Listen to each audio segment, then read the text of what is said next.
আর্থিক দুর্নীতির অভিযোগের তদন্তভার হাতে নিয়ে তৎপর সিবিআই। ঠিক কি দুর্নীতির অভিযোগ রয়েছে সন্দীপ ঘোষ ও তার সহযোগীদের বিরুদ্ধে?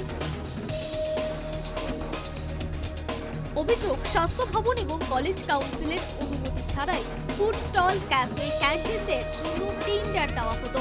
বেছে বেছে 3 জন বিশেষ ব্যবসায়ী এই বেআইনি টেন্ডার পান। এক একজনকে কয়েক কোটির বরাদ দেওয়া হয় অ্যাকাউন্ট অফিসারদের না জানিয়ে। বিদ্যুৎ ও অন্যান্য কাজ করানো হয় পূর্ত দপ্তরকে না জানিয়ে।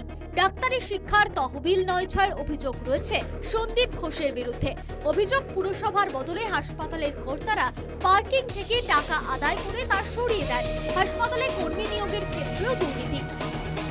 এক স্বাস্থ্যকর্তার বিরুদ্ধে টাকা নিয়ে চাহিদা মতো রদবদলের অভিযোগ উঠছে।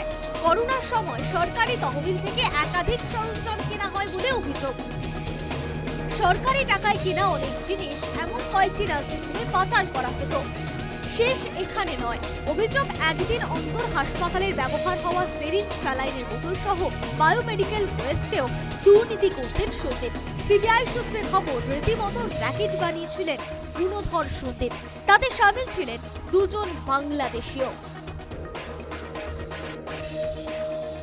মাটি খোঁড়া শুরু হয়েছে। সরকারি হাসপাতালের এই দুর্নীতির শিকড় যে অনেক গভীরে তা মনে করছেন সমালোচকেরা।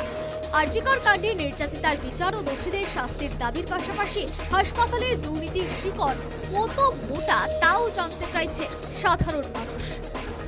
News time.